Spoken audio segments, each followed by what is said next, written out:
want to start off and reference up today with Dr. King, a quote that said, dreamers, the difference between dreamers and visionaries are dreamers keep their eyes open and visionaries keep their eyes, dreamers keep their eyes closed and visionaries keep their eyes open.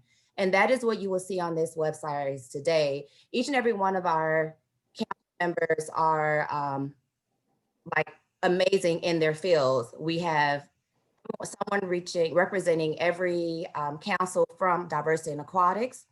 So please take out your pencil papers. We have a lot of information and we will have references where you can contact each one of us and the resources that we will give you.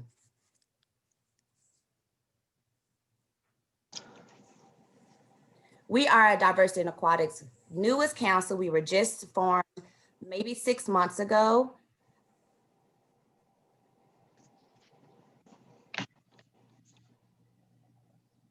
DIA, what is DIA? The mission of Diversity in Aquatics is to educate, promote, and support water safety and healthy aquatics activities for vulnerable populations.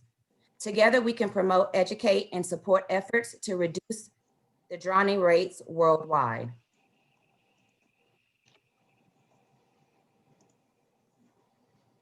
Our Adapted Council, these are a few members of our Adapted Council. We are all collectively specialists in our field and come from different areas from learn to swim, rowing, triathletes, scuba diving, research. We have Paralympics, we have high school swimmers, and we have club college swimmers as well.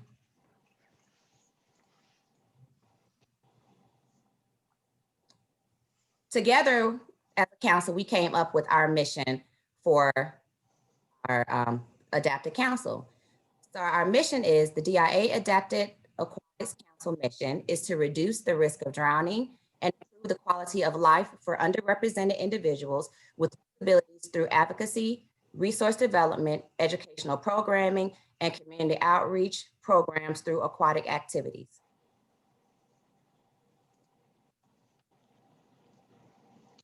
Hi, everybody. My name is Monica Lepore, and what we are doing here today is when it's our turn to speak, we get to introduce ourselves. I am a newly retired professor of health and physical education, teacher education from Westchester University of Pennsylvania. I've been a member of DIA Adapted Aquatics Council since its inception, as Adrian said, in about June. I'm a Special Olympics swim coach. I'm a newly level 1 USA triathlon coach, which I'll speak about later. And I am part of a team of people who run aquatic and other sports for kids who are blind and visually impaired in Camp Abilities. And lastly, I am the lead of the Starfish Aquatics Institute's new Adapted Aquatics Instructor Credential, which will be rolling out by the end of the year, and we'll have to hear more about that another time. So I'm here to talk about what is Adapted Aquatics. So Adapted Aquatics is, I'm going to read from the screens for our friends who are blind or visually impaired. It's modifications, it's adaptations, it's accommodations. It's whatever we need to be made to the physical environment, or instructional strategies, the facility itself, different rules maybe of competitive swimming or games that you're playing, the procedures that are needed, and also the equipment, any communications, and any part of registration, the program, the class, the team, anything that is needed so that people with disabilities can participate in aquatic activities and be safe and successful, learn to swim, swim for fitness and fun, competitive swimming, instructional swimming, swimming within the physical education curriculum, or swimming for sports, such as in triathlon, that I will definitely talk about later. There are, on that last slide, there were 4 pictures from my program of a variety of children with disabilities participating in aquatic activities. in my home pool at Westchester University. Thank you. Let me talk a little bit about our guiding principles of the council and also our presentation today. One, inclusion, nothing about us without us. So it's really important for us to make sure that we listen to the voices of underserved people and people with disabilities in here. And that's what nothing about us without us means. So we have a committee that we'll hear from, and we'll have several people who are part of the disability community. How do we talk about individuals with disabilities? Well, it's really interesting because I have lots of friends who, when I say, hey, do you want to be called a swimmer who's blind or a blind swimmer? They're like, I don't really care. But in general, we are really, we usually use what's called individuals first language. So I would say a swimmer who's blind, but there are tons of people who really like using adjectives that describe their disability first, like a blind swimmer. And that's okay too. It's whatever the person wants. Today, we're going to be using mostly individuals first language. We also don't use things like wheelchair bound, victim, and things like that. So we try to keep a very positive spin on disability as part of the human condition, as they say. What's really interesting is we've been fooling around with some language recently in our committee, and we say, what do people with extra needs want us to know? One of the things that people with disabilities time and time again talk to me about is the term special needs is not something that is part of their vernacular. And we've been saying, like, you might need to have an extra need for something. So that's kind of our guiding principles for where we're moving on to. Thank you. Oh, I do have one more slide that it's my turn for. I want to tell you how we're going to be doing the intersectionality that we're going to be talking about today. There's a lot of intersectionality. There's intersectionality regarding disability and race, people of color, indigenous peoples. We're talking about also how adapted aquatics or aquatics for people with disabilities intersects with all the different committees that are in diversity in aquatics. So on the screen right now, DIA Aquatic Councils, we see swimming, which is learn to swim and competitive. We see the words triathlon, scuba, research, HBCU/HSI, and rowing. And that's how we're going to organize our next like 75 minutes with you, is we're going to be taking each one of those already established DIA aquatic councils, and we're going to talk about how we intersect with them, how we can hopefully work together with you in the future.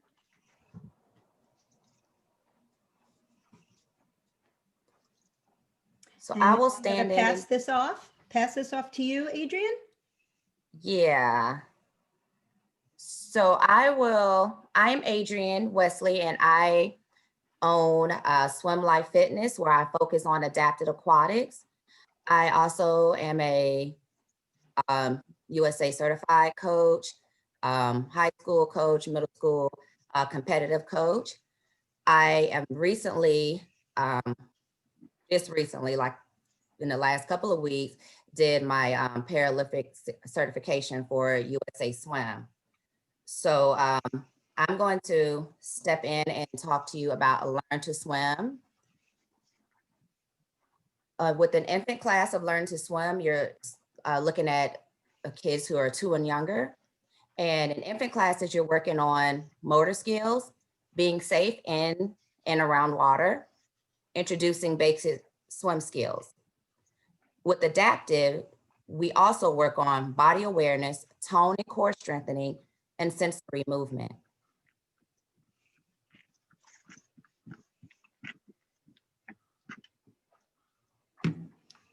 Examples are rolling from back to front using a noodle, adding weights, platforms, jumping to give input. Jumping helps with them filling their bodies in water.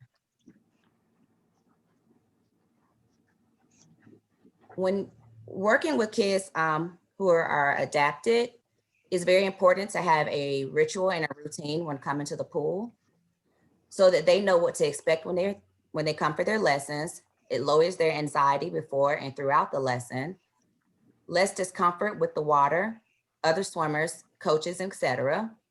Help the teacher to add new swim skills into their lesson plans.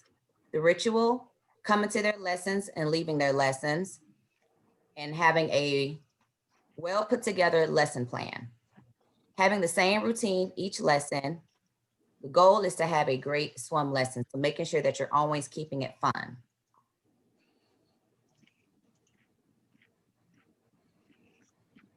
With rituals and routines, it helps focus. Focus gives them input. Try giving them input before a swimming skill to help them have more focus.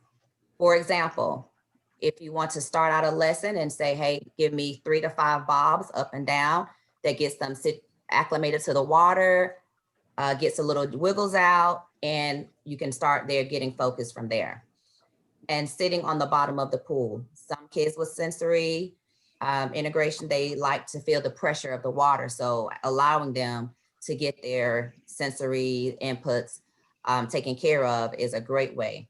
Make sure you're always keeping open communication with the parents. Sometimes parents like to stand on deck or they're close, especially kids with adaptive. And so always make sure that you let the parents know if it's in advance through lesson plans or just afterwards, giving a summary of what you guys worked on in that lesson.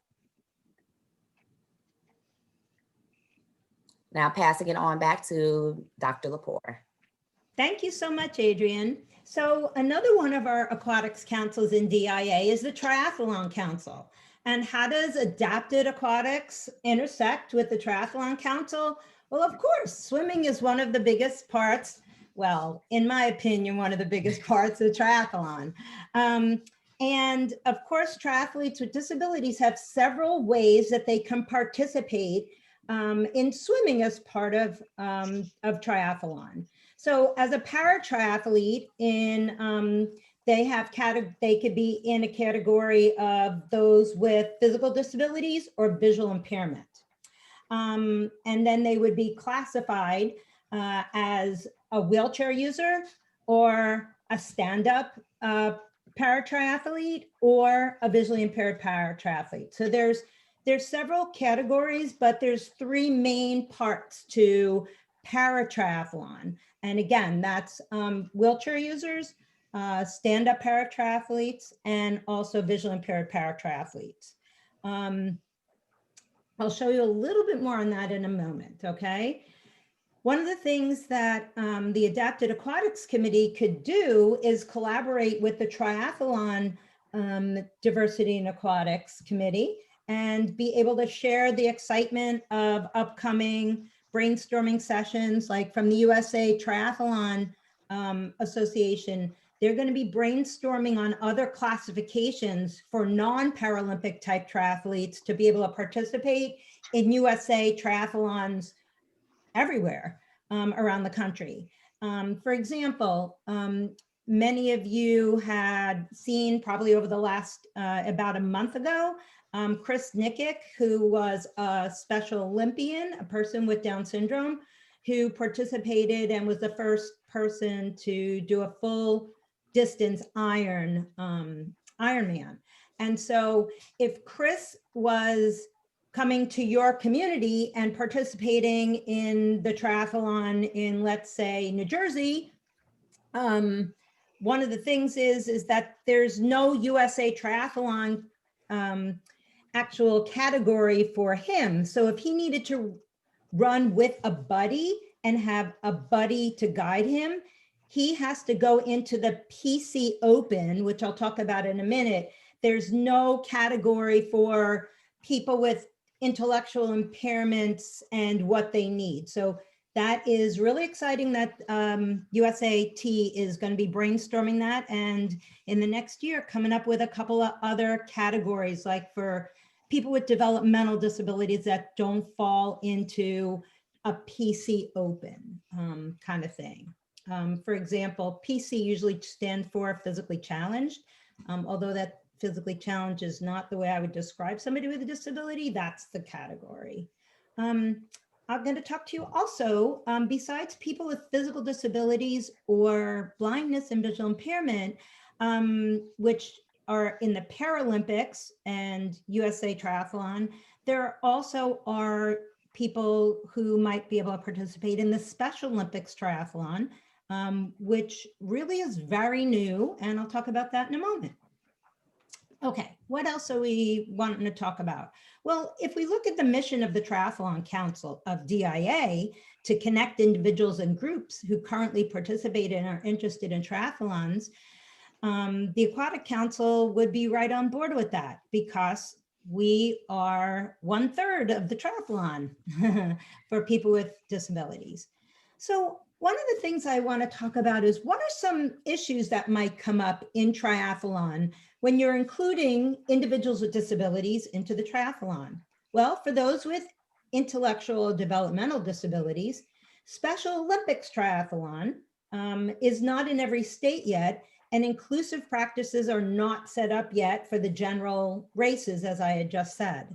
For example, one of the things that somebody might want to use is an adult tricycle. And an adult tricycle might not be part of what is allowed in a local race. So we have some issues that we have to kind of get over. Sometimes another issue is sometimes adapted equipment can't be bought in a store. You can't just go to, your local store and buy an adapted piece of equipment. So that's sometimes an issue for people who want to participate in triathlon who have disabilities. Another maybe bump in the road sometimes is the attitude of people without disabilities toward athletes with disabilities in triathlon. Athletes with disabilities in triathlon are athletes. They want to be in the, written up in the sports section, not in the human interest section. They don't want to be looked at as, isn't that brave, and other disability inspirational porn type of things. Oh, isn't that great? How great, everybody that person is doing that. Yeah, it's great, but get over it, okay? It's an athlete, and we want to cheer them just like everybody else. What are some accessibility issues? Well, if you've ever been in a triathlon or watched triathlon before, tri-starts are typically inaccessible. You have to run through sand. You can't do that in a wheelchair very well. You might have to jump or dive off a dock and things like that. And the exit of the swim could be really inaccessible. I'm a recreational triathlete, and sometimes I have to, you go to a dock and have to climb up that little ladder. There's no lifts or anything to get out of the open water and things like that. So helpers are needed. In Paratriathlon, there's actually the names of the kind of support people, and they have it down well. But when we're talking about a person with autism who would like to participate, they don't fall into those categories of paratriathlon. So, in paratriathlon, we have actually the word handlers. We could debate on the word handlers from now till forever, but that's the word. We also have guides for people who are blind and visually impaired. We have volunteers and things like that. But those are some accessibility issues that you have to get around. I'm not saying you can't get around. I'm just presenting that there are some things that you have to get around. I was going to participate in an open water swim with a young man with autism, but one of the things was there was such rigid categories of waves that one of the things is he's 19, I am not 19. I was not supposed to go in his wave. So therefore, where do we start, in this weirdo category, or does he start in the over 40 women category? So there are some bumps in the road sometimes. Mostly attitudinal and architectural accessibility are the most difficult things to get over. Figuring out how to bend the rules for reasonable accommodations. And what we want to do is we want to be able to collaborate with the Triathlon Council to be able to have these discussions. The next slide that I'm going to talk about. Monica. Yeah. I just want to take a minute and really agree with something that somebody said in the chat. Oh, go ahead. And they were referring to, it was in response to your comment about not wanting to be a human interest piece. Yes. And somebody said that they're athletes and they want to compete, period. I really love that comment. And I just want to invite people to keep making comments in the chat. And if you have a question, we're here for you as a means of support. So keep those questions, comments coming in the chat. Oh, and thank you so much, because that is one of my friends. Thank you, Khadijah Diggs. Oh, last but not least, one of the things that local races are starting to do a lot better is, like, all of my athletes that I train who are blind and visually impaired, they need to have, once they take their goggles off, they need their sunglasses on immediately, or else they can't see anything because of photophobia and things like that. So where are those sunglasses? Where is my prosthetic leg? We're getting much better at that. It's really good, but it's still an issue. It's not always there. So you arrive at a triathlon, as some of my friends, other friends know, like, they arrive at a triathlon and you're so busy getting yourself ready. You're like, well, where do I put my glasses? Where do I put my sunglasses? Where do I put my prosthetic leg? So there's a lot of things that you have to think about. Totally know how to accommodate those, but who are our partners in this? Well, we are going to start to reach out to USA Triathlon, the Para-Tri Committee, the United States Olympic and Paralympic Committee, United States Association for Blind Athletes, Special Olympics, Deaflympics, which is, of course, for deaf and hard of hearing athletes. Triathlon's not quite in their games yet. I saw a post on their Facebook page recently that said, can anybody address whether we're going to have triathlon in the next Deaflympics? And no one responded. Of course, we have local Challenged Athletes Foundation and Dare to Try. Both of them are enormously supportive of Adapted and Paratriathlon. So all of these organizations have ties to people with disabilities and advocating triathlon. Monica, we have a question from the chat room. Is Yes. American Red Cross involved with this? No, they are These not. organizations? Okay. And if they would like to contact me, we could talk about how someday maybe that could be. That would be wonderful. Yes, thank you so much. Picture of two triathletes, one who is blind and visually impaired on the back of a tandem bike, and their guide in the front.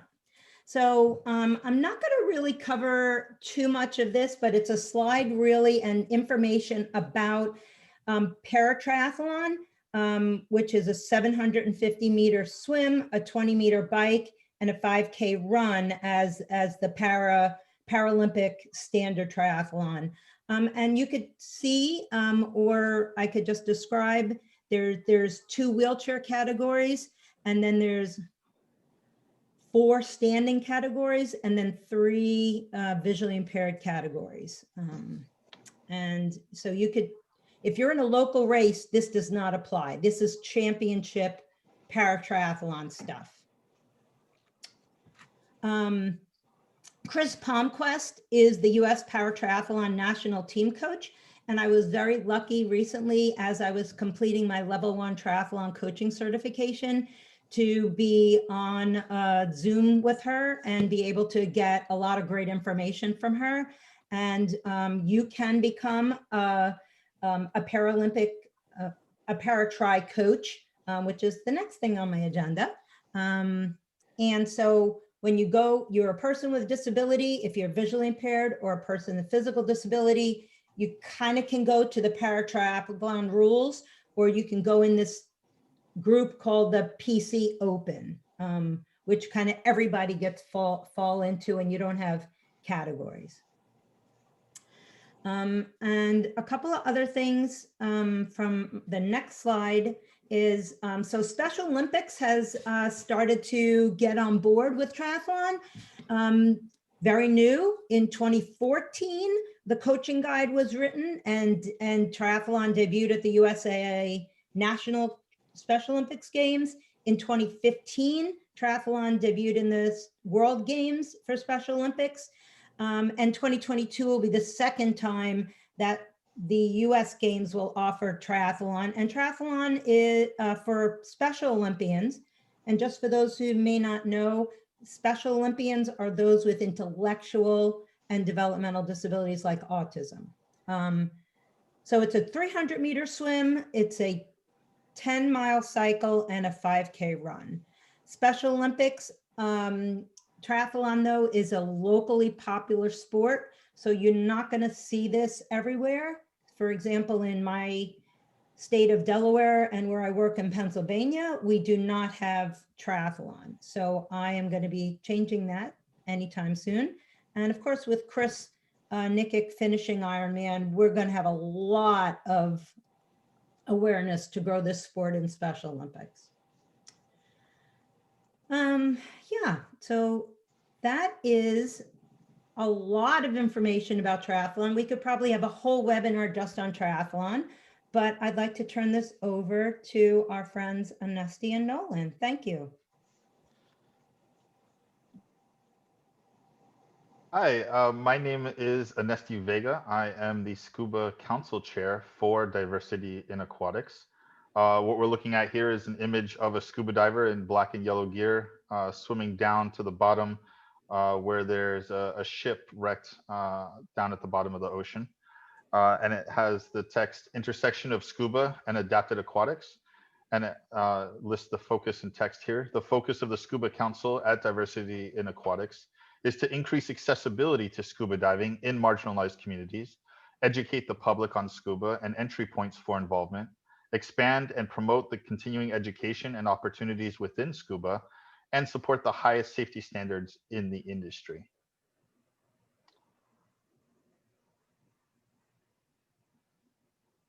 This is a little bit about myself. There's an image of me wading in the water in Crystal River, looking for manatees. That endeavor was unsuccessful that day, but I'm wearing a scuba mask and snorkel with some trees behind me, and it has some information about myself. I work as my day job outside of scuba specifically, although it's very intersected, is as an oceanographer. Currently in school as well at the Florida Institute of Technology, where I teach scuba diving with the program and AAUS scientific diving. And I work as a lab technician in the underwater technology laboratory at Florida Tech. I also work as an expedition leader with an organization called USX, where I serve as the executive director. I was connected with them back in 2018 to help launch their ocean research program, was promoted to director of operations, and now I run the program as the ED. And I also work as a science communicator, especially prominently on social media, Instagram specifically, where I have over 15,000 followers, where I share information, fun facts, and history about scuba and ocean exploration. I've been a scuba diver for 10 years. I started out with open water, and I was looking for my next big adventure because, as most veterans, military veterans with PTSD, we tend to, when our PTSD goes undiagnosed or unchecked, we tend to delve into reckless activities, and that was the case with me. And I was getting involved in a number of activities that had inherent risk to them, more than daily life. And I thought diving with sharks was going to be my next big adventure. And lo and behold, it was something that became therapeutic for me without even looking for it, and it helped develop the path toward healing and processing my PTSD, and to help gain a future and focus for my future by being able to see my self-worth, my self-value, and just kind of slow down the noise and thoughts in my head to be able to gain a clear focus of all that in what I wanted to do with my life versus a carpe diem approach. And so for the last 4 years, I've worked as an instructor with both PADI and NAUI. I became an instructor because I originally wanted to focus on increasing accessibility toward indigenous communities, especially in California, around working with tribal councils to have their environmental directors and their stewards trained in scuba diving and scientific diving to take a more active, hands-on approach to align with the real strong focus and approach of indigenous leadership in the stewardship of the lands and the coastlines and the local waterways, and take a very indigenous approach, a very ancestral approach to monitoring the environmental effects of what's going on there, and be able to use that data in-house in a way that it's culturally competent to advocate for necessary changes through their leadership. Through that, it just opened up a whole other world through scientific diving as well, and adapted scuba, which I'll get into a little bit. I'm also an AAUS scientific diver. Again, I teach that at the Florida Institute of Technology. That's for folks who are wanting to use scuba to get into the sciences, marine biology, oceanography, ocean engineering, things of that nature. So it's a wide array of scientific diving. And I have my contact information there as well. Scuba@diversityiinaquatics.org, my personal website, anestivega.com, and at anestivega on all social media platforms. But again, I primarily use Instagram. So to talk about inclusion in scuba, before I get into adapted scuba, I want to kind of look at the broader picture of how there are inherent barriers to scuba itself as an activity for lots of people. The first one being cost. Scuba is a very equipment heavy activity versus something like swimming or free diving or snorkeling. The equipment is often pretty expensive relatively. The training as well. And so those are inherent barriers for, within the class system we have here in America. And that intersects into race, it intersects into disability as well, especially for folks on fixed incomes, things of that nature. So scuba as an activity is inherently cost prohibitive based on its nature. There's also environmental barriers as well. So for people who live in, let's say, Gatlinburg, Tennessee, there might not be as many scuba shops and infrastructure for scuba there as there would be in, Key Largo, Florida. And so there are some inherent barriers to that as well. There are some people who are overcoming, because you do training in a pool, and then there's travel involved, which again is cost prohibitive for lots of people who don't have the means to travel to the ocean and be able to really step into, what scuba was originally intended for. But there are lakes and rivers that people dive into, and quarries, and we even have freshwater grottos here in Florida that people love to dive into, and they're great for training as well. And then accessibility. There's, especially for anybody who, if you're in a particular area, if you're a person of color, if you are a person with a disability, oftentimes you're not felt like it's welcoming and inviting. And so there's a lot of accessibility issues around that as well that I'll go into a little more, a little deeper.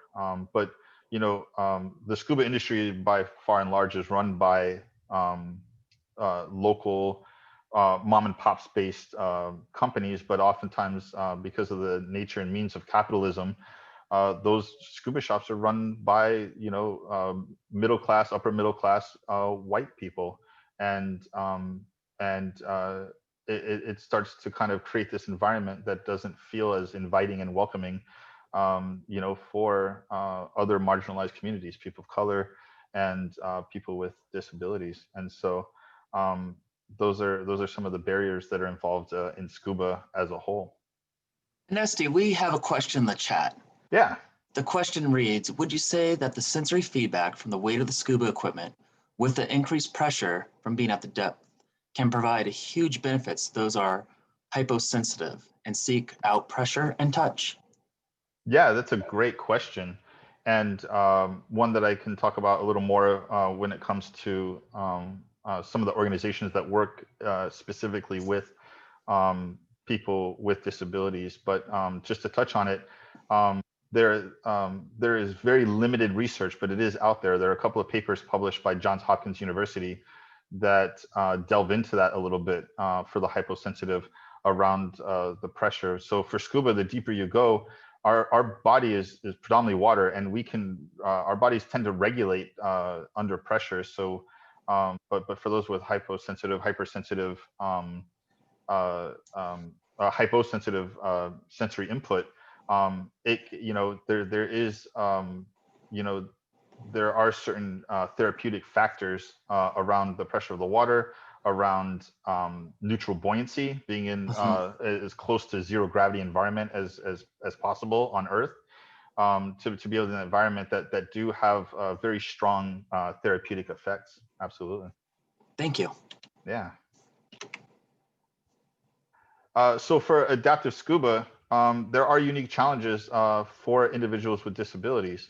I have here specialized equipment, but one of the first things you'll start to learn when you delve into this field is that in the overwhelming majority of cases, people with disabilities can get into scuba with very little to no modification to their equipment. But there are some specific instances where they might need some equipment. And apart from the cost prohibitive nature of typical scuba equipment, some of the other specialized equipment for unique disabilities can be even more expensive sometimes. There is a great company called Indigo Industries that my friend Paul DeGelder is an ambassador for. Some of you may know Paul DeGelder from Shark Week fame. He's a former Australian Special Forces soldier who lost his arm and his leg in a bull shark attack, and is now an advocate for sharks, interestingly enough. And he's an ambassador for Indigo Industries. They make some great equipment for unique specialties. But Diveheart, the organization that I'll talk a little bit more about, really focuses in on just making the experience of scuba, whether it be in a pool or if they're capable of going out into the open water, as normalized as possible. And if we can do that with regular scuba gear without any major modifications to it, then that really helps the approach to what we're doing there. But there are additional supports, even without specialized equipment. Getting folks in and out of the water takes specialized teams. So those are unique challenges that sometimes you may not have the personnel for, and takes more coordination to be able to ensure that you have additional support to be able to help make these dives happen for these participants. And then I have here assessments and expectations. That's around focusing on communication is absolutely key no matter what, and being able to overcome that. So communication is very important for an activity like scuba diving all by itself. And then when you're working with people with disabilities, there might be some communication challenges. And so, there has to be a very specific focus on that. And that takes work. It takes proper training, because it's not really something that comes naturally to a lot of people. And it's one of those things where when you're taught it, you're like, oh, well, that makes sense, but it's not really something that comes to mind naturally about how to overcome some communication barriers when it comes to getting participants involved in the water. To the right of that text here, I have a picture of some adaptive buddies from Diveheart. In fact, that bald guy who kind of looks like me is Jim Elliott. He's the founder of Diveheart, and they're using a modified wheelchair of sorts that is designed specifically for the beach and for the water, helping a participant out of the water after a scuba dive in the Great Lakes near where Jim Elliott lives. And Anesti, I think some people might be encouraged to hear that you have yourself certified individuals with autism and some individuals with other disabilities. They have not only received certifications, but am I correct in saying that they received certifications with no modification? Yeah, absolutely. And so with Diveheart, I'm going way hard into Diveheart before we even really get to that slide, but it's all good. We we take an approach that tries to help the experience be as normal and as regular for as much as possible, just like we're teaching a scuba class. So Dive Heart recruits other instructors, other divers, but other instructors at the adaptive scuba instructor level from different agencies. And it doesn't, we're not agency specific. So whether you're PADI or NAUI or SSI, SDI, it doesn't matter. We want you to take the approach first that you're going to teach a scuba class as you would with a group of, you know, neurotypical able-bodied participants. And then do a needs assessment from there about what that person feels comfortable doing or not doing themselves, what they need assistance with, what they're not able to do at all. And then you work backwards from there. But you start with a strength-based approach to saying, I'm going to teach you scuba, and not saying, what can I teach you about scuba, which is very deficit-based. And so that's the approach that we take. And for me, I've had participants in my regularly scheduled scuba classes at shops that I've taught at, predominantly veterans with PTSD. So we're talking, and TBI, including myself. I have PTSD. I've suffered from TBI from an RPG attack in Afghanistan. I have PTSD from those experiences. And so I consider myself fairly high functioning, you know, neurotypical, relatively, you know, with some minor challenges of my own that I'm working through. And so it allows me to empathize and sympathize with folks with different cognitive challenges. I had a participant with autism that I didn't even really know had autism until about maybe halfway through the classroom curriculum, where I saw some social awkwardness. And so I had a conversation with him just to ensure that I was helping meet his needs, you know, not that I wanted to make it anything specialized or pointed out or unique. You know, it was a private conversation, and he said, no, if I need anything, I'll let you know. And so I said, okay. And I'm not even sure the other participants in that class knew either, and was able to be able to get certification without any modifications or restrictions on his scuba certification. And my friends in academia, we like to call that universal design. Yeah. So you host an environment that does not exclude. I think that's a fantastic thing that you offer. Yeah. If we move to the next slide. So on this slide, we have a picture of a scuba diver underwater. And what's cool and unique about that picture is it's a silhouette of a diver, which is your normal kind of visual experience underwater a lot of the time. This is for you know, stylistic purposes. Normally, I wouldn't recommend being that far away from the diver, but they really wanted to get a wider shot. But that diver actually has a left arm disarticulation and an amputee. And so, you know, that's one of the things that we focus on at Dive Heart, is that once you get a person with disabilities, whatever that disability may be, underwater into scuba gear and get them neutrally buoyant, it's extremely difficult to tell that they have anything. And we try to help normalize that experience as much as possible. When it comes to inclusion in scuba, what we try to do at the Scuba Council is help overcome those barriers. And the way we do that is increasing accessibility. So what that means is, you know, we're trying to take a nonprofit approach to scuba. And what's unique about scuba, because of how expensive it is, it's considered a luxury activity. And you know, when I compare it to like swimming, I'd say roughly about 25%, maybe conservatively, maybe a little more, honestly, of the swimming community is nonprofit, right? Whether it's learn to swim programs that are free or extremely low cost or sliding scale for participants. You know, at a government level, like local park, state, local, regional park, or a you know, non-for-profit grant funded or donation funded program, you know, because swimming at its core is a survival skill. It's you know, addresses a social determinant of health, and so you have that really strong going for it. And with scuba, it's something that's considered luxury. It's something that's considered extra. So then, how can we advocate as hard for it? Well, with my assessment of the scuba industry, I'd say about 5%. Maybe less of scuba as a community is nonprofit. And so, you know, there's a lot of advocacy that can happen around increasing the, you know, grant funded and donor funded programs for accessibility to scuba, regardless of its, perhaps, strong moniker of being a luxury activity. And so, why scuba? Nesty, Yeah. we do have one question in the chat. Yeah, sure.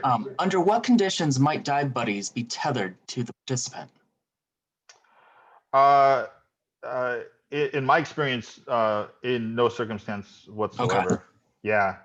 Tethering is extremely dangerous, because now not only are you controlling your buoyancy, but if someone happens to be, if you're tethered to someone and you're an adaptive dive buddy and you're tethered to an adaptive diver, right, a participant in the program, and if somebody else is making changes to their buoyancy that you may not be aware of, or if they do, and all of a sudden they start having a rapid ascent, Gotcha. you at the end of the day, you still need to keep yourself safe, and if you're not keeping yourself safe, you're not able to keep that person safe. So there are instances like with blind divers where you'll have you communicate in advance, where you'll have a hand on their shoulder or their arm, wherever they're comfortable, and you just talk it out, right? There's no set guideline that says this is how you lead a blind diver underwater, right? But you just have that conversation. Again, that's where communication is key. You talk about what they're comfortable with, what their preferences are, and how they like to be guided, and what they feel their preferences would be underwater. And that's why you do a lot of pool training in advance. So you can do one method and they're like, I didn't actually like that. Can you move it to this? And you're like, okay, great.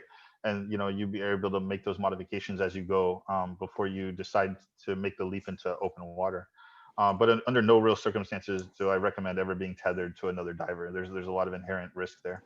Thank you for that answer. But great question. Absolutely. Yeah. We have another question, and the question reads, given the equipment expense, have you had any interest/support from the equipment suppliers to expand their marketing reach? Not currently. Okay. I think that's a great initiative, isn't it? It is. We'll It's one that I'm taking on.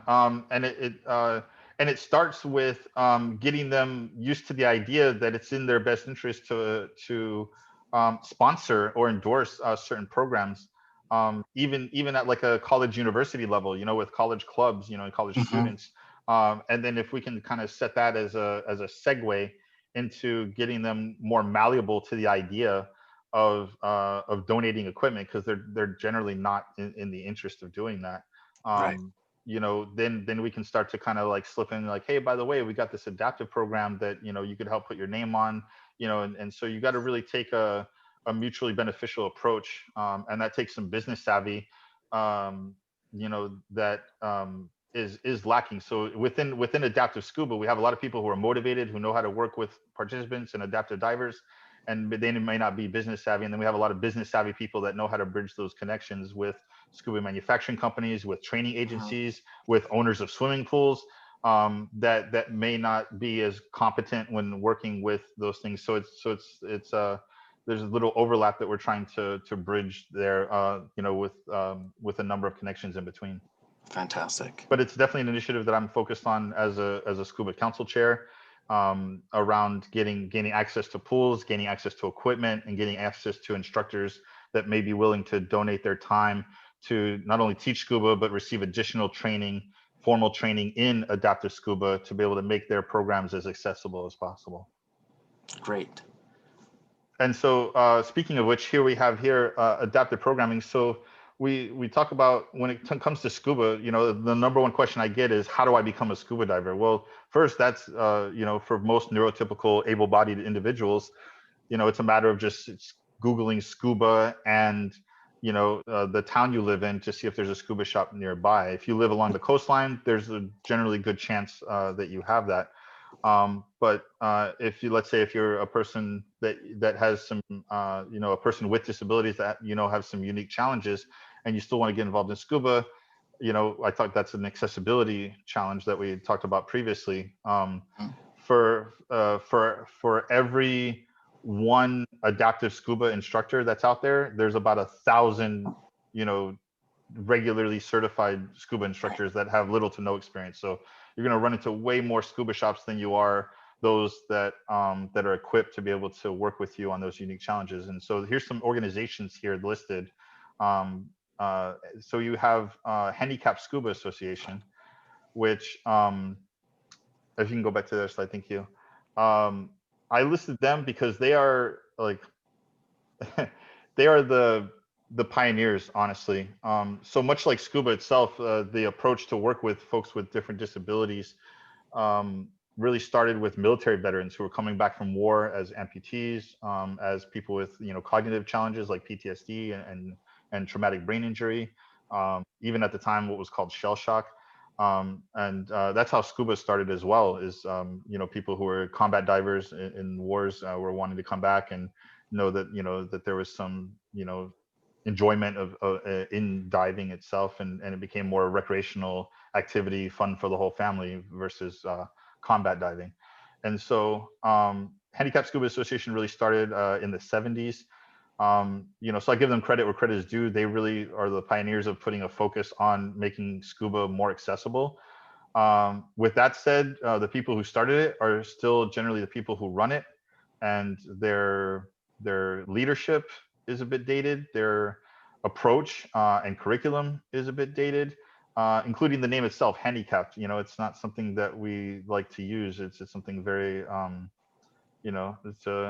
it's a bad word in our communities, and so we try to avoid that. I know the government still uses that technically for parking permits and whatnot, but it's just not a word we like to use. And so what's great about DiveHeart is it's an organization that that really is a modular system that really focuses on having it take a broad approach by design, so that adaptive scuba instructors have a blueprint on how to approach working with people with disabilities, but leave it open-ended in a way that helps each experience be molded and malleable and unique to that particular participant, instead of a rigid structure, which is normally the case, especially with like PADI, in how you teach scuba. And so what's great about DiveHeart as well is that it's not just teaching adaptive scuba instructors how to perform and demonstrate and assist in the teaching of modified techniques for scuba skills, like regulator recovery or mask clearing or whatever the case may be, but also teaches a high level of cultural competency around language, around communication, around the environment, around what that's like. And that came from a lot of input from people who have been doing this a long time, and people who have disabilities themselves. Again, nothing about us without us. And so that came from a huge body of knowledge from a lot of experienced people that that are constantly updating, constantly getting updates every few months from DiveHeart about take this approach, take that approach. Here's a new technique that somebody came up with that works in this particular setting. And so it's really really flexible, and has the ability to grow along with our collective knowledge of how to approach these situations. So like I mentioned before, when it comes to the nonprofit sector that offers better accessibility to scuba, I had mentioned that about 5% of the scuba industry is about nonprofit, but within that 5%, it's heavily dominated by veteran organizations that you see a few of here: Neptune Warriors, Operation Blue Pride, Waves Project, even Wounded Warriors Project has some funding available, and that's great, and it's really needed. And what I found with those organizations is that they use donor funded money. They have a few grants that exist out there specifically for veterans around what's considered outdoor or adventure therapy as designated by the VA. So there is some technical funding for it. There's a precedence for funding for it. Those programs still unto themselves are unique to neurotypical or high functioning able-bodied veterans.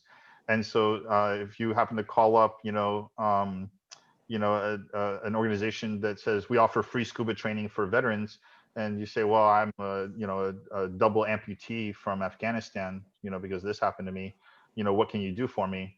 They're like, we'll get you in there and, we'll figure it out. There's not formal training. There's not a direct approach in having an understanding, a curriculum and an experience working with those types of disabilities to be able to, ensure that they have a worthwhile experience and potentially be able to get some level of scuba certification and with a proper assessment. So, so as much as there's great, veterans programs out there, they could still use a lot of work when it comes to accessibility, not just within the veteran community, but then use that as a blueprint to share with all people of disabilities. And the picture I have here is a picture again of Dive Heart with some adaptive dive buddies helping to lift a woman in a wheelchair up and get her into the boat down in Rainbow Reef so they can do some dives off the south part of Key Largo, some of the best diving Florida has to offer. So that's that picture.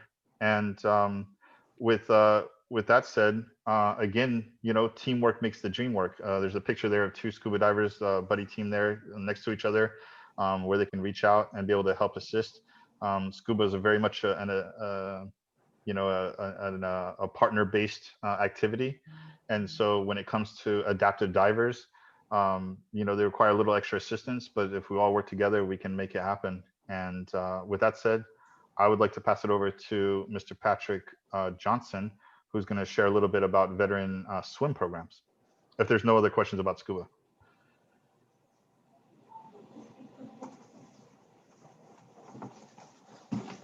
All right, go ahead, Mr. Johnson. Hi, everyone. First, I want to say thank you, Nesty, for it's one of the best things about activities like this is we get a chance to meet peers. As a disabled veteran myself, it was very nice to meet him and to make that connection and know that as a big part of what we're looking for is for all of us is to find support and people who understand. And so much of his stories is mine, and that I really appreciate his insight. So I'm going to talk a little bit about military adaptive sports. I'm going to stay very specific on the water sports, on swim, dive, rowing, kayak, and surfing as particular. And then later on, I'll speak more particularly about intellectual impairment, which is the rowing section of this. First, my name is Patrick Johnson, and I am a 20-year Navy veteran. I'm a disabled veteran. I spent my 20 years here in Washington, D.C., serving in a White House support band. So my job was right over there where everything's going on. So it's a little tough right now, feeling. I am here at Walter Reed Hospital. This is my office here. I am the coordinator for adaptive sports and reconditioning for the military here at Walter Reed Hospital. And I work directly with all the RSMs, which is a recovering service member, through the military adaptive sports program. You'll see the logo. The slide I have up is a hodgepodge. I'm gonna kind of leave you wanting more, so you'll have to go look at websites to see all the other fun pictures. But military adaptive sports program falls under the DHA, Department of Health Agency recovery care program, which mainly is a lot of what Anesti spoke on, is giving a place for service members like ourselves to redefine what our reality is, to rediscover who we are. I will share a little bit about me, which is challenging. I'll be honest about that. It is challenging, but it's important. And a part of my rehab is also being comfortable sharing my story. So I thank you for this opportunity. Before I get started, as far as the rowing committee, I want to give a shout out to one of my peers who actually invited me to speak on para and adaptive sports, which is Brandon Johnson. Brandon Johnson is amazing. She is the founder and the head coach for BJR rowing in BLJ. Sorry, Brandon's like, don't get it wrong. BLJ rowing, which is a rowing program in Philadelphia, which is a community rowing program. It's minority owned, and as similar to Scuba, rowing is not a very a lot of colors in the coloring book. It's it's a very wide sport, and it's a very expensive sport. So I met Brandon on our serving on the Black Coaches and Rowers Association, which is a group that we get together and we're helping to actually spread more awareness and also be advocates to help Black, Brown, and rowers have community, have support. And so I won't get all deeply into that, but if you do have any questions or anything on rowing and being a minority rower, definitely reach out to me or Brandon, and we'll be happy to help be sure that you know that you're not alone. I'm going to stay on the military side here. The slide that I have up is a kind of a hodgepodge of a bunch of pictures. We start off with the rowers in the slide are Rob Jones, who is a double amputee. You can't see it in the picture, but he's a 2AK, 2 above the knee amputee. And he was a military veteran. He was one of the first athletes that I started working with here at Walter Reed when I was still active duty and I was volunteering, and I started the rowing program here. He was that new Marine figuring out, you know, what's my new reality. And we used rowing as a very popular sport, as all the water sports we find are very popular for helping with you know, TBI and PTSD and just recovery, because it's just calming. As we know, going to the pool, you know, going for a dive, going to the water for a row, it's not necessarily about that sport. It's just that comfortableness of being on the water. And Rob is, he was a Paralympian in the London Paralympic Games. The picture that's on there is actually him and Oksana Masters, who is a Ukrainian orphan who came over to US. They were matched up together, and we found just this perfect balance with them, and they won the bronze medal at that London Paralympic Games for USA, and broke a lot of ground. You've probably seen Oksana in things like the Sports Illustrated body, just bringing awareness like, look, an amputee, it's like, this is a beautiful body, you know? And so they're both very active in helping to redefine the norms. And I say that in, like, on our docks, we have 3 adaptive rowing programs in Washington, DC, that I am the founding coach for all 3 of them. My goal is to spread, create, train other people to take over, and then do it more. So we're able to reach a lot of different demographics with those 3 programs functioning in one boathouse. And I say that the kids in our boathouse are comfortable seeing guide dogs, comfortable seeing prosthetics, comfortable seeing just everything. And what we really love about it, I think all of our mission is, like Rob would say, hey, I want to sprint against that varsity boy double. You know, I want to, and they, you know, so those kids help them scrimmage. And it was the same trash talk that we have, you know, when we're, so I say that in a lot of, as a veteran, as a disabled veteran, one of the things that we want to think about is we don't want to be like, oh, look at him, you know, poor him, you know, that's the last thing you want. So with our water sports, it is one of the places where you can equal the playing field. In the boat, Rob told me one day, he says, when I'm out on the water, I don't have legs or not have legs. I'm a boat out on the water. And he really liked the fact that once he launched away from the dock, any challenges he had are left there. It was about him using the adaptations that were needed for him to be able to row. And that was really magical. And Oksana had the same situation, the same outlook on it. So in the slide, I have 5 pictures of just some of the variables. What I want to cover now is just really talking about the opportunities within the military community. Military adaptive sports are all over the country. In rowing, the U.S. rowing gets a big chunk of money from the VA. As a matter of fact, all your governing bodies do for providing military adaptive sports in your area. So reach out and find out and be sure they're using it. We see a lot of sports that are coming to a rise, like Scuba is very popular. In my job here at Walter Reed, I actually seek out wonderful people like Anesti to be the providers for the clinics that we're doing here. So I'm really excited to know, it's like, oh yeah, I gotta come see that guy.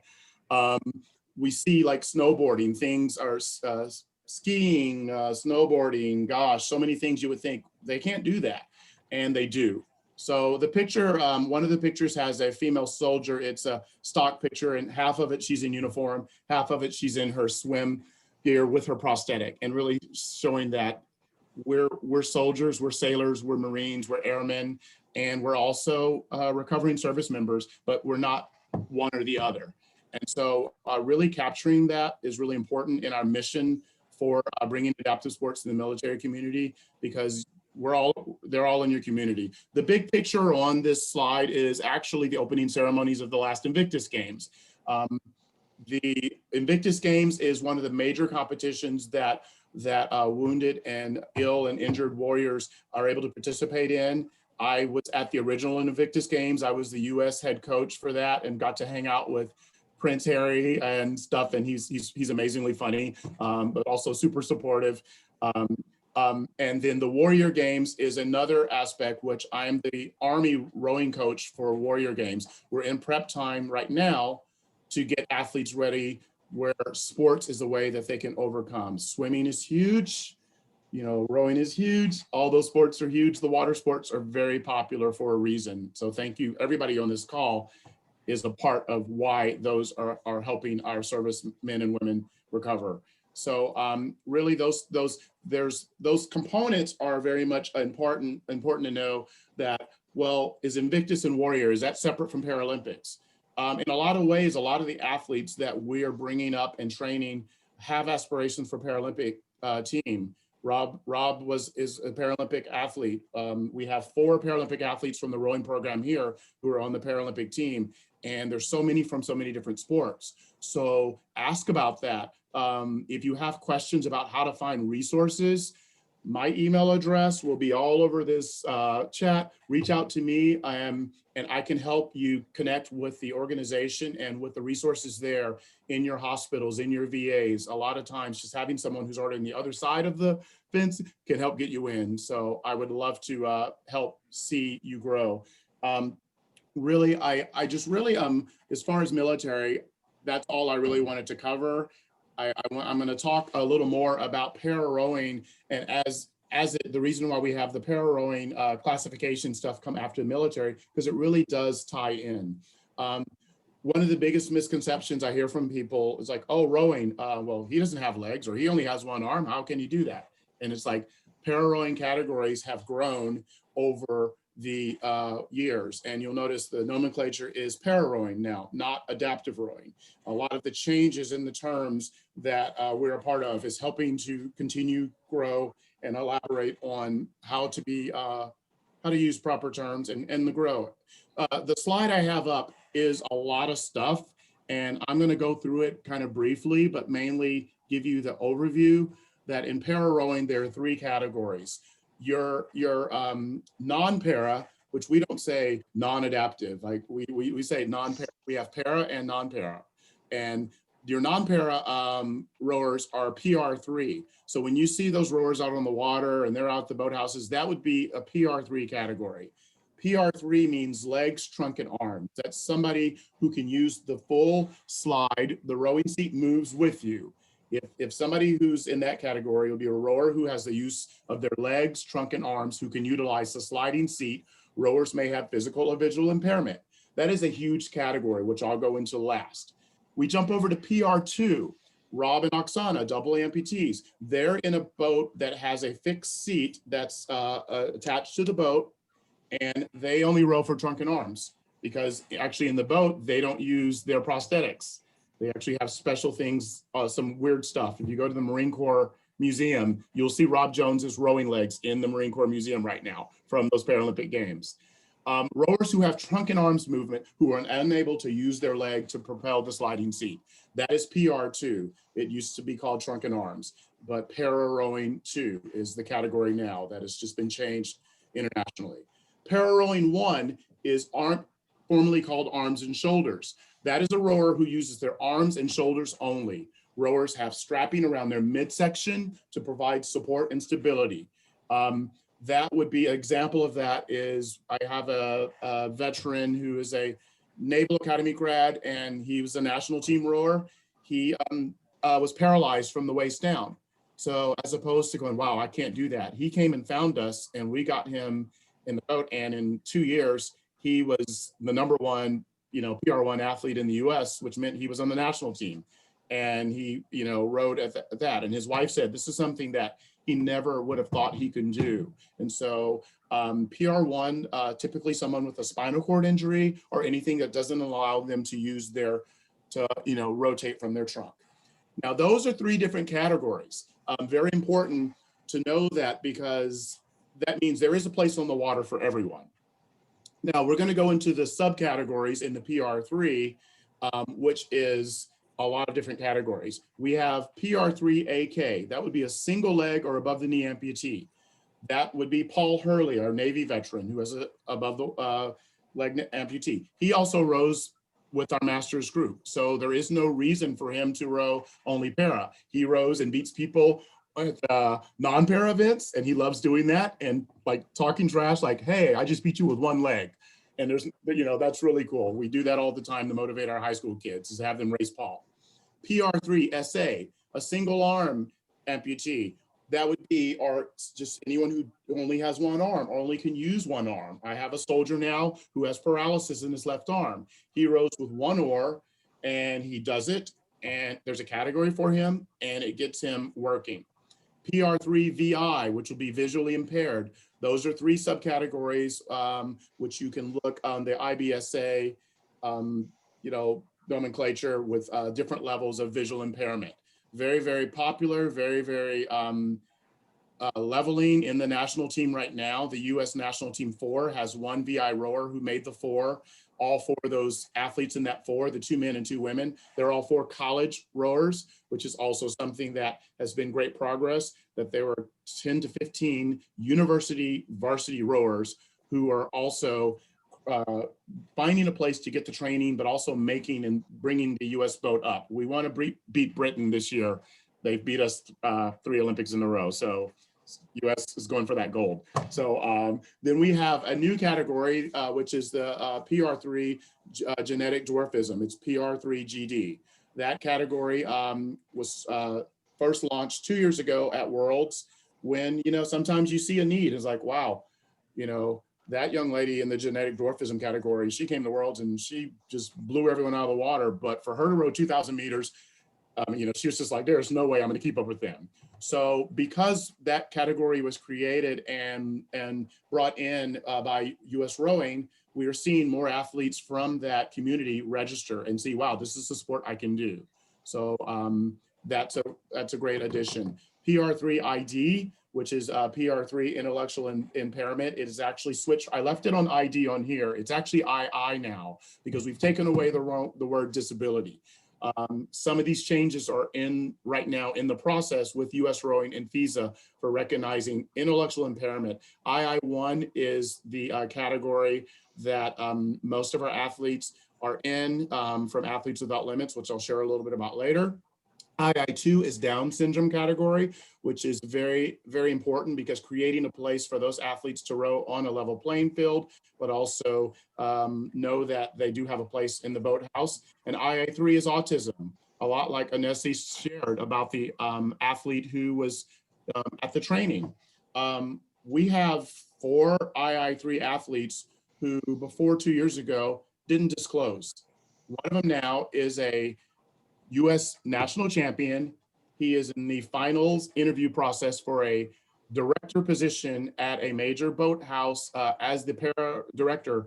And a lot of it is because by him being on the water and showing that, people have seen, wow, let me not say what the limits are. Let me not define someone's limits. Let's watch and we'll see there is a broad spectrum in our autism, you know, spectrum. And we need to show up and show what can be done, and then people will recognize it.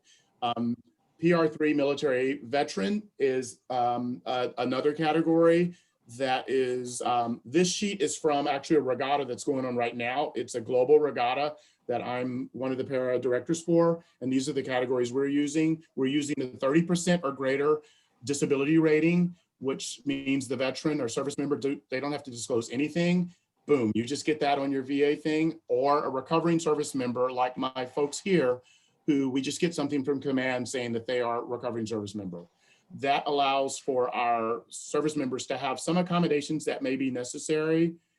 We row right by the presidential helicopters, so there's some things where we don't have our veteran time right when we know that the Ospreys are going to be doing takeoff and landings, because it can be a real, you know, it can be really jarring. I mean, it surprises me. So those are all the categories. I know it's a lot. I wanted to put it all on one slide, so hopefully, so people can take this and go, hey, let's follow up on that. I'm going to go back to the II category, because with my job here at Walter Reed, I am, working with the military. But my other position, as I'm the national program coordinator for Athletes Without Limits, which is the national governing body for athletes with intellectual impairment.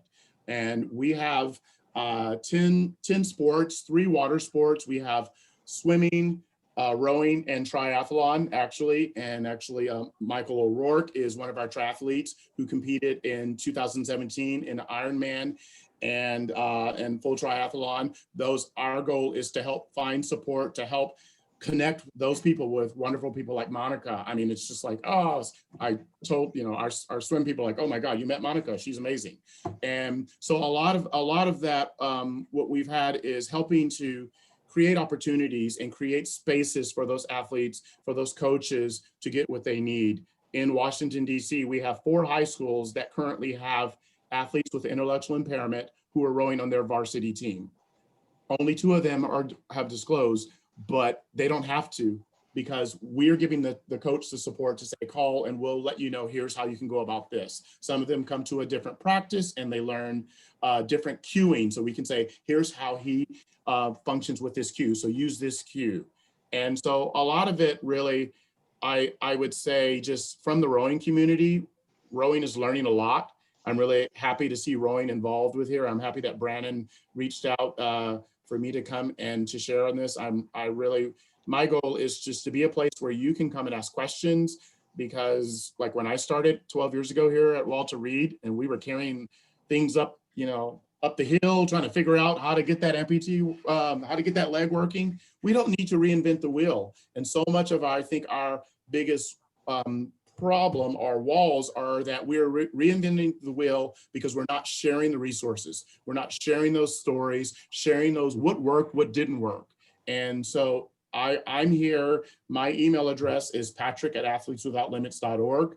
You can go to Athletes Without Limits website and see all this fun stuff and see all the stuff there, and then ask me. And my goal is to help connect any and everybody with the resource that's going to help them.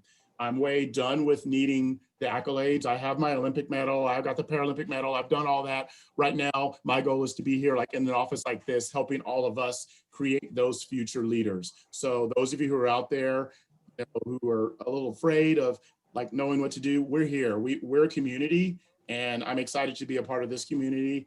And that's really all I have. Thank you guys for listening. This is very helpful for me. As a disabled veteran, even speaking is very hard for me. And so I appreciate you guys giving me the opportunity just to have a comfortable place, and you're making me stronger. So I appreciate it. Thank you so much. Thank you, Patrick. We appreciate you as a resource for the council and for this presentation. Real briefly, Dr. Elliott was not able to be with us, but she does represent one individual that is at an HBCU/HSI. An HBCU is a historically Black college or university, and an HSI is a Hispanic serving institution. And as we look to build, we really want to call the group to action. If there's some place where you see that you fit, or maybe you have a need, we are working both to grow our network and to provide resources for everyone here. And as we move forward, I really love hearing the stories about athletes, and they're athletes first. And we have a spectacular athlete, and with Jamal Hill, and he's just one of our athletes that we have on here today. And I'm going to turn it over to Jamal and Adrian. Thank you, Nolan. Yes, I am so overwhelmed with all the information. Every time I go to a council meeting, I am just in awe with all the things that I learned. I thought I knew things about Adapted, but I didn't know anything until I met the amazing people that I've met on this council. So thank you, everyone. I also want to give a short experience of, like I said, going into from being a learn to swim to becoming a coach is already 2 different worlds. But then once I got into adapted swim and parents say, what's next? And I say, good point. So I had to go do a little research and find what's next for the parents. They're learning to swim to do what? We see here that you can do rowing, you can do scuba, do a plethora of things. But I want to talk about competitive swimming. Like I just told you guys earlier, I'm just now getting certified for the USA Swim. And this past year in 2019, when I took my high school team to states, we actually took an adapted swimmer. And it was the very first time that Georgia High School Association allowed adapted swim. And we were one of, I think, 2 or 3 schools, and we were represented, and that was great. And it started a feeder here in our community where I now have more kids with extra needs that are joining the swim team so that they can have the opportunity to compete. So I have with me Jamal Hill, and I have 2 other athletes behind him. So we'll talk about their unique experience in just a moment. So hi, Jamal, introduce yourself. Thank you so much, Adrian. Also, real quick, just want to say a nasty, Monica, Patrick, Nolan, everyone who's already had a chance to share some really valuable information, enjoyed all that, and I hope some of our audience is taking notes. So my name's Jamal Hill. Yeah, I'm a Team USA Paralympic swimmer, so I'm on the national team. I've represented the U.S. at international competitions like the Pan American Games, brought home some medals. Currently the national champion, and Tokyo 2021 would be my first Paralympic Games, so just really locked in, focused on that. Yes, it is. It's very exciting. We all know, though, it doesn't come without challenges, right? Like, whether that be ability or just like environmental challenges, right? We're all living in a COVID-19 world, so that just tends to complicate all of our kind of, our real solid plans, like I'm doing this. Really excited to be here. I guess like outside of my competitive swim cap, I'm also in the, in the non-for-profit Learn to Swim space. My organization just focuses on bringing culturally aware and environmentally sensitive, educational curriculum to primarily Black families. And then from there, it goes on out, to just include anyone who needs to learn how to swim. I'm gonna be talking to you today, though, for the most part, about what, like Adrian led on to, what comes after you learn how to swim, right? I'm pretty sure. Let's jump a slide here. I'm pretty sure. So, couple things, right? Number one thing that I always say, once you learn how to swim, is just like, obviously, forgive me on some of these things. Like, I'm not the most politically correct. I don't always have like the newest terminology. So, not aiming to offend anyone, let alone myself here. So bear with me, family.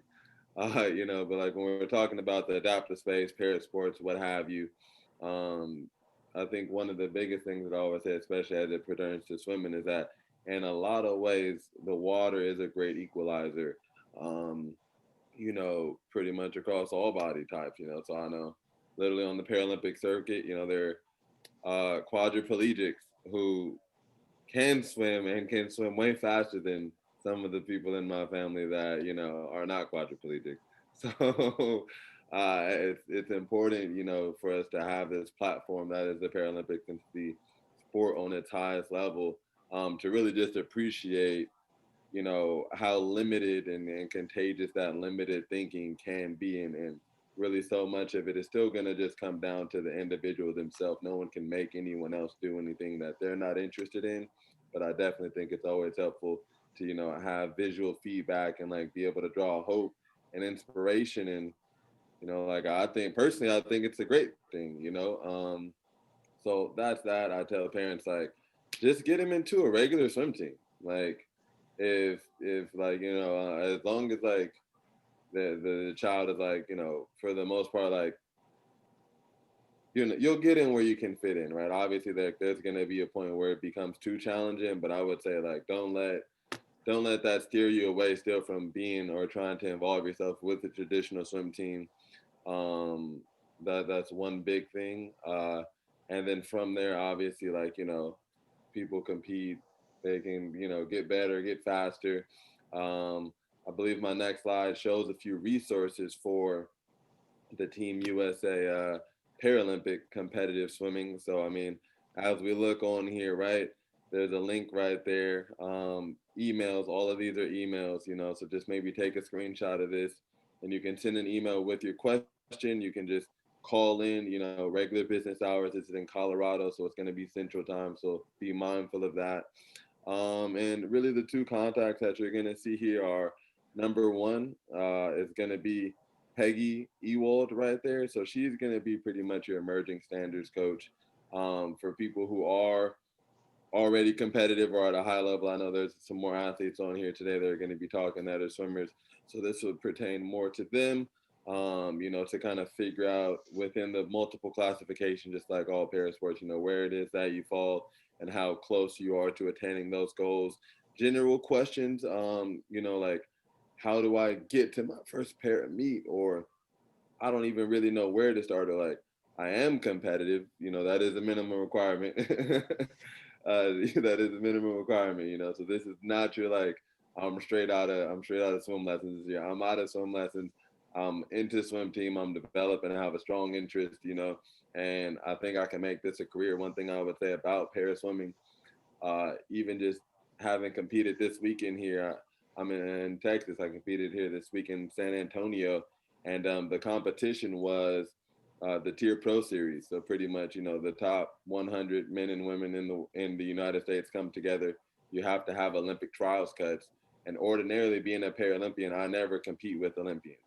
But you know, like the state of COVID, a lot of meets got shut down. So the top Paralympians were able to come to the meet, and just to be here in the space and like compete against other top performers that I would never have the chance to compete against, you know. And even to take it even smaller than that, we'll have a training camp, we'll have an open, a Paralympic open, and I'll be racing against a 7-year-old kid, you know, who's looking up to me and wearing the same heat. So just to show truly, you know, the spectrum of opportunity, the spectrum of like, it's not too far, you know, it's like, it's much closer than you probably imagine and would believe. And that's really it. I just wanted to come in, give you a little bit of information, make sure that that we, you know, we really appreciate that there's a lot of things next, right? Like there's a lot of opportunities. Obviously, the base of it all is having some type of water competency, being, you know, knowing how to swim, water skills, but, you know, from competitive swim to scuba to rowing, what have you. You know, I love it. I love this sport. Obviously, it lets me travel. You know, it doesn't come with challenges, doesn't come without challenges, you know, but it's just a world of opportunity for anyone who is, you know, maybe not seeking a traditional career path and like thinks they have what it takes. I don't know what to tell you there, but like have fun and just know that there is, you know, that there's massive amount of opportunity, and all the people here are working their best to create, you know, not only equity, but justice and opportunity. And I'll leave you with that. Thank you, Awesome Jamal. message. So next person, we have another athlete. Her name is Leticia Martinez.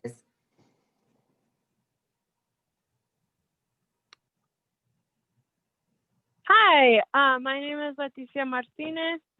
Hold on 1 sec, I'm fixing my phone. Okay, hi. So as I was saying, my name is Leticia Martinez. I have been in the Paralympics since 2011. I am currently completely blind. I have a congenital eye disease called Leber's congenital amaurosis, and it affects my retinas. So I got diagnosed when I was born. And so I had a little bit of sight when I was young, but since it's congenital, it got worse. So I could sort of see shadows, but not enough to get a grasp on what the world looks like or anything like that. And so ever since I was young, my parents were really good about putting me in different opportunities to kind of learn how to function in a sighted world and kind of deal with my disability. And so I was in all kinds of sports, but my favorite was swimming. And unfortunately, I didn't get involved with swimming until I was a lot older. I was a freshman in high school.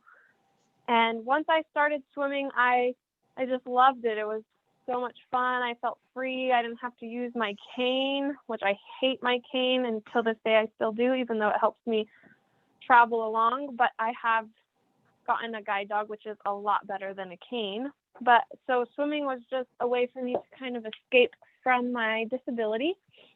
And so I didn't know anything about the Paralympics. At first, my goal was just to compete against able-bodied at my at my high school swim team, and my goal was to qualify for state. So that was originally what my goal was. And then once I figured out what the Paralympics was, I was so excited and really looking forward to being able to go into a more conducive environment and compete against people who were also completely blind. And of course, I still had the goal of, I was training with able-bodied swimmers, so it was always still my goal to be able to try and keep up with them in practice and beat them at meets, which in the beginning, I was very, very, very slow. I was always dead last. Nobody had to worry about me running into a wall, because if I did, I didn't hurt myself because I was going so slow. So I just was looking back at old memories and stuff on Facebook and stuff, and I was like, how did I know where the wall was at first? Because I didn't know stroke count and all the devices I use now, which I'll get into later. I didn't have any of those, and so I was like, oh yeah, I was just really, really slow, so it didn't matter.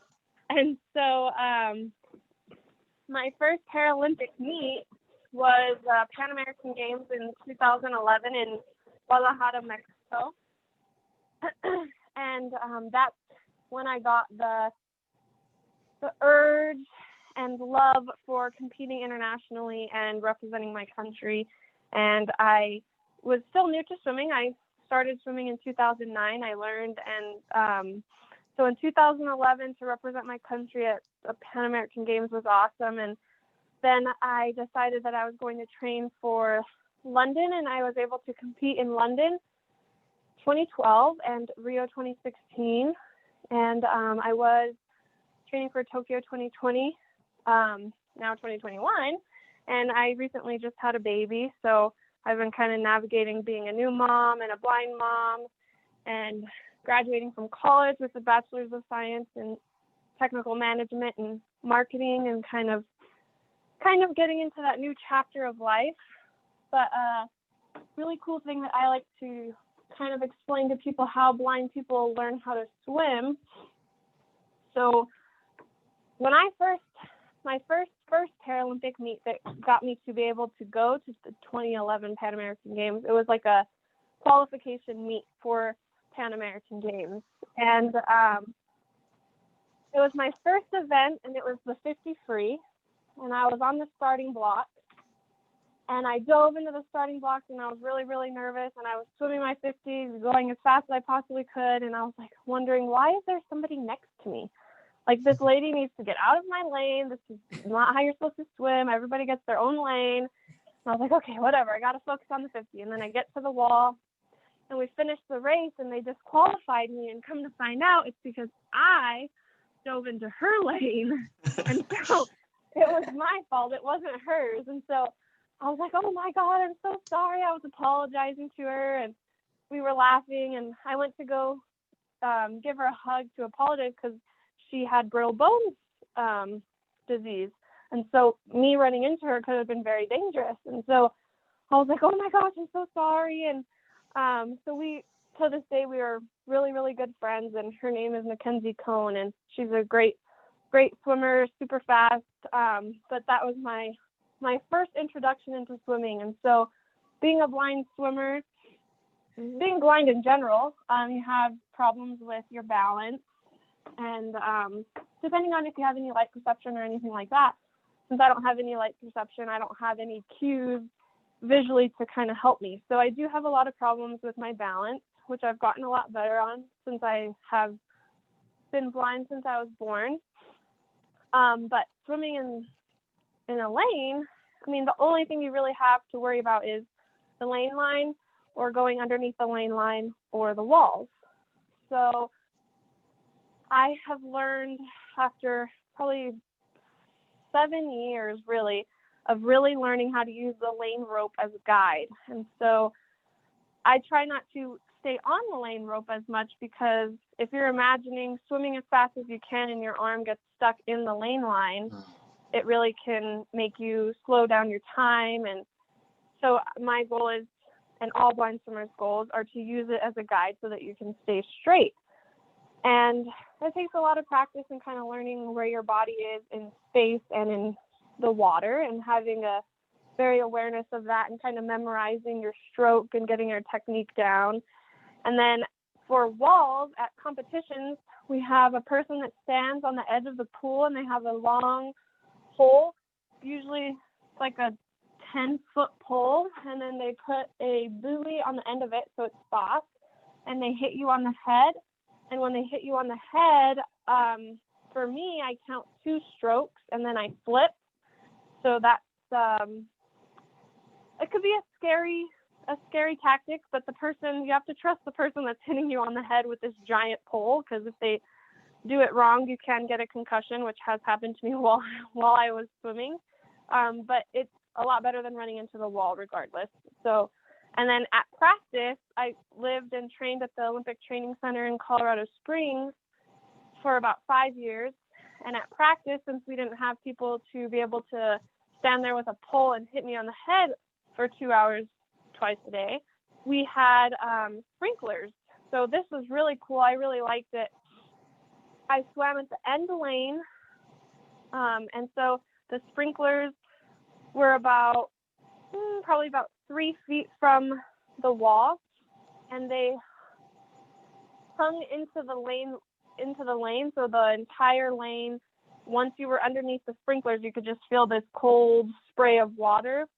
And so that's kind of how I could tell where the wall was. So as soon as you swam through a cold stream of water, I knew I had 2 strokes, and then I got to the wall.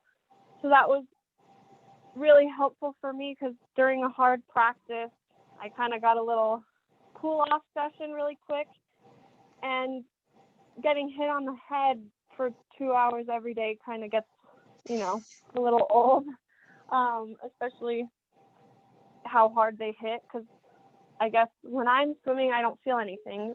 It's really weird. My like sensory goes away, and so they have to hit me pretty hard on the head, which is why I have gotten a few concussions from that. But so that's the kind of adaptive tools that we use as blind swimmers in the Paralympic world.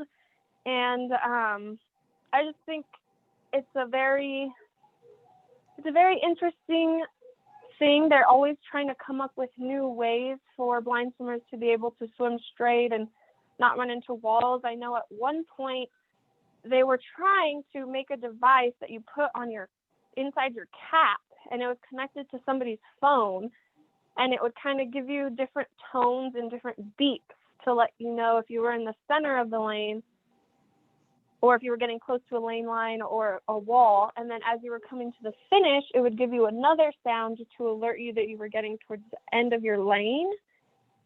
And so I know that that's kind of been something that people have been messing around with. But I personally really like the sprinkler system and the tapping. It seems to be currently the most reliable, and especially because in a competition you wouldn't be able to use that device that you put into your cap. But yeah, those are just kind of some of the things. And then learning stroke count is a huge thing. I was very bad at it for a while, and my coach always yelled at me and was like, "What was your stroke count?" And I never knew it, and he always would get mad at me. And so towards the end, the last few years, I was like, okay, I'm 25. I need to learn my stroke count. I've been swimming for 10 years. It's time to, I'm an elite athlete. It's time to do that. So I learned my stroke count, and I was very persistent with it. And it was kind of a nice thing to know, because if I was at a swim meet and I was in a cool down lane, I could just swim by myself, and I didn't need anybody to tap me because I was cooling down. I wasn't sprinting. I could count my strokes, and I could stay a little bit more independent that way. And actually, I do know one of my teammate Brad Snyder, he's crazy. I don't know how he can do it, but he's able to count his strokes while he's sprinting and racing and get it right every single time. So he still gets tapped, but sometimes he likes to, during practice, he won't get tapped or won't use a sprinkler, and he just counts his strokes and he can flip the exact time. So that's kind of always, that was always my goal, to get cool like him, but I was never confident enough to sprint full speed into a wall and trust my stroke count. But that's kind of some of the stuff that we do and a little bit of my background. And if you have any questions, I know living at the training center, I was able to meet some awesome, amazing, both Paralympic and Olympic athletes. I got to meet Michael Phelps and just train with a lot of the national team members, and it was just a wonderful opportunity, and it kind of taught me a lot for both Paralympic and able-bodied athletes, and we were able to kind of showcase our abilities to the able-bodied athletes so they could learn a lot about us too, because I know not very many people know what the Paralympics is, and it's always nice to kind of show people that we are just as good as able-bodied athletes, and the only difference is we just have our disability, and we train just as hard, and we have to make adaptations for our disabilities to be able to train. So we are on a level playing field, and it's just really nice to see the Paralympic movement kind of change over the years, and more people are learning about us, and it's just an awesome experience. And so I thank you guys for letting me be a part of this wonderful council. I know everybody in this council is so amazing and has lots of things to provide and lots of educational stuff, and I'm just really honored to be a part of something so great. Thank you. We love having you as part of the council. And we have one more athlete and her mother that are going to share their story. All right, Nolan, who do you want to hear from first? I'm sorry, but both of you or we can hear from Taylor. I really like hearing Taylor. I'm sorry, Michelle. You're wonderful, but let's let Taylor shine. Hi, I'm Tyler, actually. Tyler, so I'm sorry, Tyler. It's fun to have us all this time. I started swimming when I was 8 months old and competitive swimming since I was 10. My adaptive journey started around early December of 2019, about a month after I got my left arm amputation. I'm so sorry. I had to get my arm amputated because of a rare cancer that we tried to treat with radiation. It didn't really work. We tried taking the tumor, it didn't really work. So we got to a point where it was just like, it's the arm or you. And everybody decided the arm was a better option. Swimming it's actually easier than most people would think, because to me, it's like less weight I have to carry in the water. I can still do everything I did before. The most difficult thing was learning how to do the flip turn, because I had that off balance of weight though. But I've learned how to do that. They've gotten really good. Okay. That was just a quick synopsis. All right. Thank you all for having us. My name is Michelle. I am also known as Tyler's mom, which I have learned that is actually now a part of my name. Oh, you're Tyler's mom, especially in the swim world. As Tyler said, she started swimming. I put her in swim lessons when she was about 8 months old, partly because she seemed to really enjoy the water during baths. And also because I was very well aware of the high mortality rate with African-American children when they're around water, because often Black parents don't seek out swim lessons for their children. And it just so happens that Tyler took to it and really loved it and was good. So yes, when she competed for the first time, her 6th grade year in school, and finished 8th grade really promising. She was 2nd in our county in the 100 freestyle by mere seconds. She wasn't first, like fractions of a second. And her 2 relay teams were first in the county. And she accomplished all of that with what we now know was a cancerous tumor in her right arm. We got it removed, and that's when we found out it was cancer. And it started coming back. So we did attempt radiation. It did not work. And the only other option to keep her here with us was to let go of her right arm. And amidst all of this, her only question when she found out was, will I still be able to swim? And she did. About 30 days later, she was back in the pool practicing. 2 days after that, she was in her first high school swim meet. And it was, looking back, it was interesting because when we compare her progress, it was a horrible swim meet. And she knew it at the time, but in perspective, for her to be in the pool with 2 armed swimmers, and she fought it out. And since then, we were introduced to Blaze, which has completely changed our journey, Blaze Sports America. Going into her surgery, I did not know anything about adaptive swimming. Knew very little about the Paralympics, and it's just haphazard that we found out. One of her private swim, not her school swim coach, but one of her private swim coaches told us about Blaze, and we actually ended up finding out about Blaze from 2 other sources.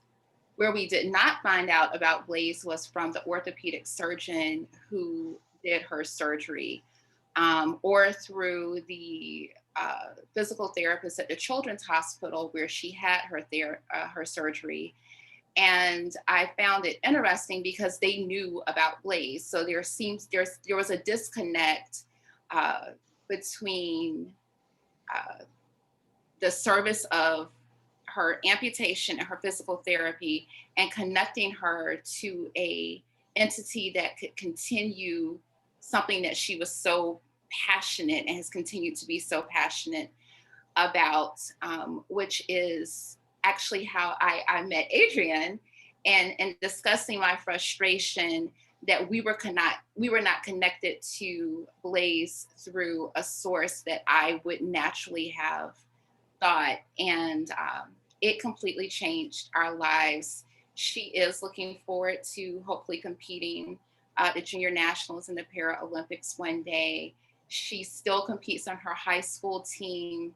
Being a part of Blaze helped her adapt her strokes, and she is competing and winning against 2 armed swimmers.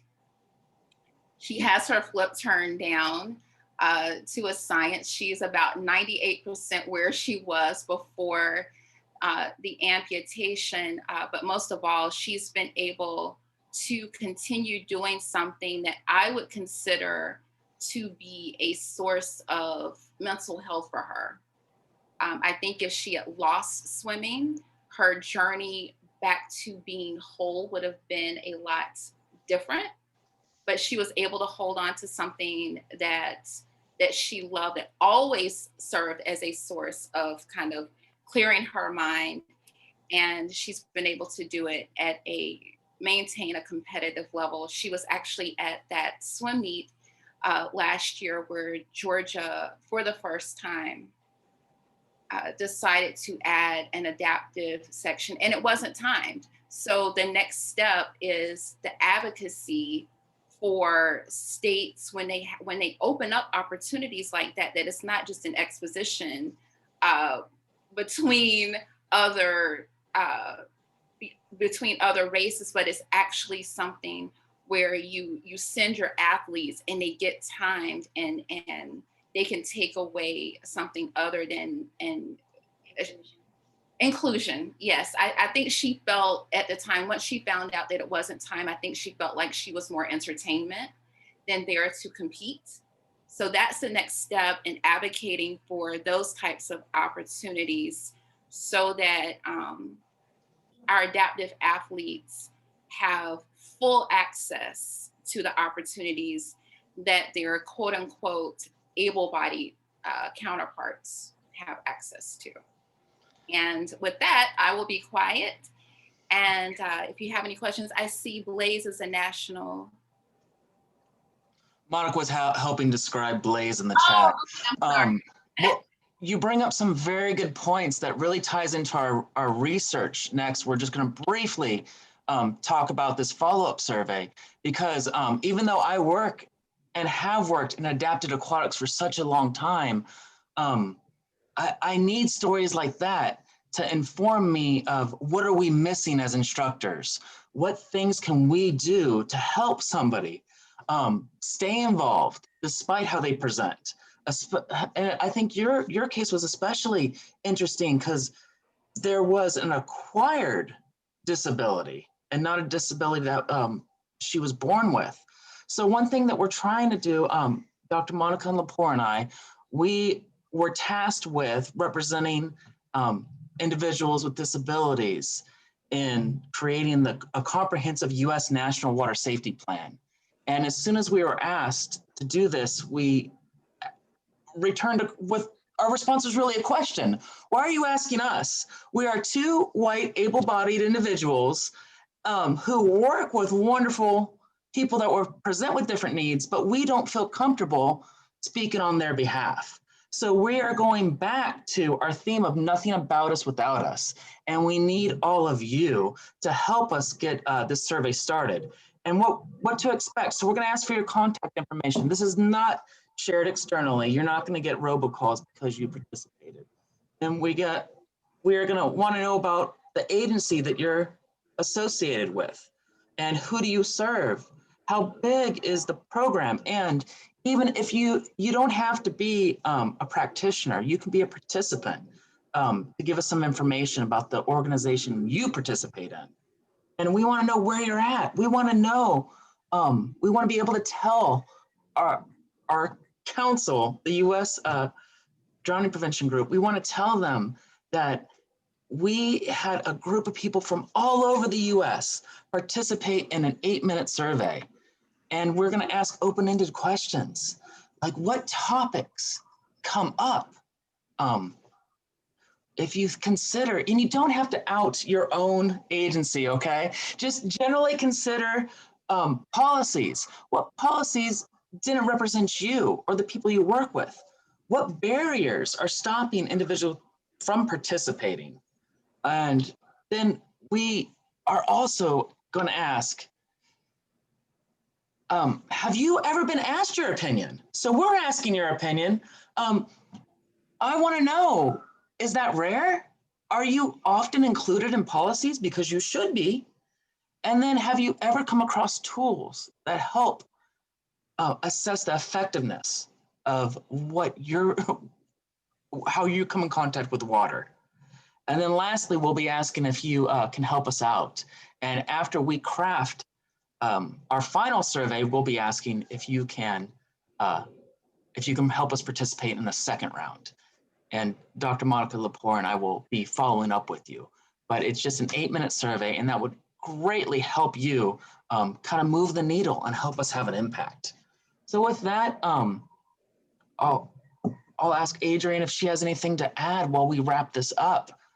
Thank you for sticking with us. We appreciate that you committed your time on this holiday to spend it with us.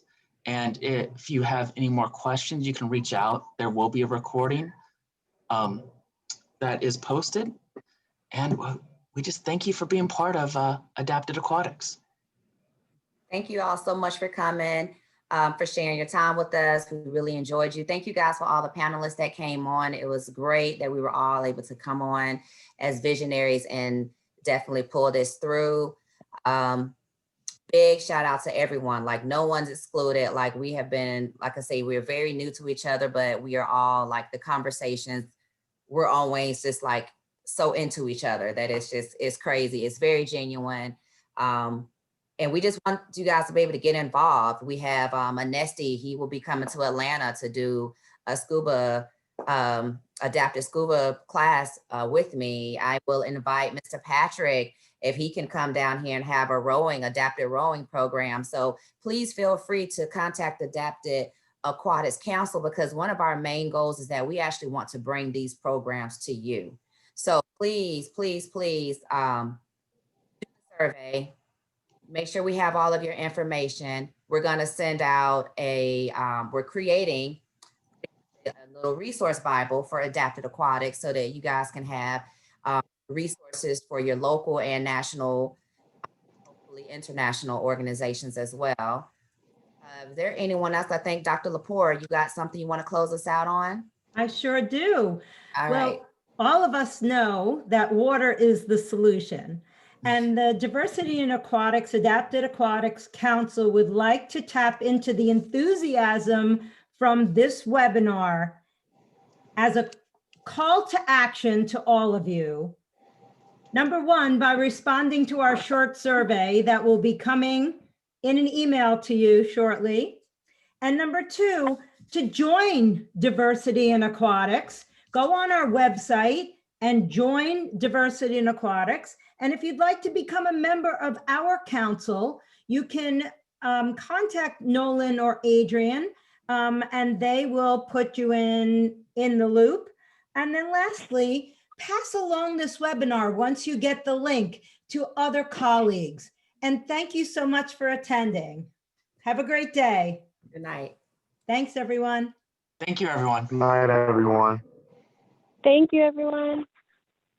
All right, thank you. Have a great evening. Have a great night. Thank you. Have a good night. Thanks, Tyler. No problem. Thank you. Thank you, Tyler. That was amazing.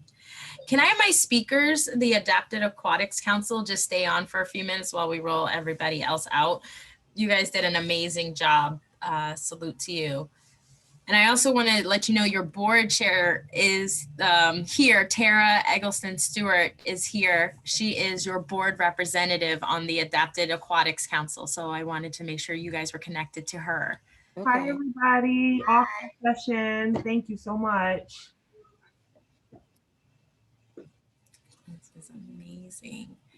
But I really wanted just to say thank you to our guest speakers, each and every one of you, to make sure that you know how much we appreciate this. Was each time we get more and more information out there, and today was amazing. So what I will do is I will send the link to today's recorded chat to your chairs. So Adrian as well as Nolan will have a link to it, as well as the information for the surveys and whatnot. What we would use help from is each of you to make sure that they have your contact information, or if you had a special slide, or if you have some extra information to provide to our guests that were a part of today's call that you want to be included in the follow-up email, please let them know, because I will be myself along with Janina and Martha will be following up with them to make sure we compile that thank you email back to each of our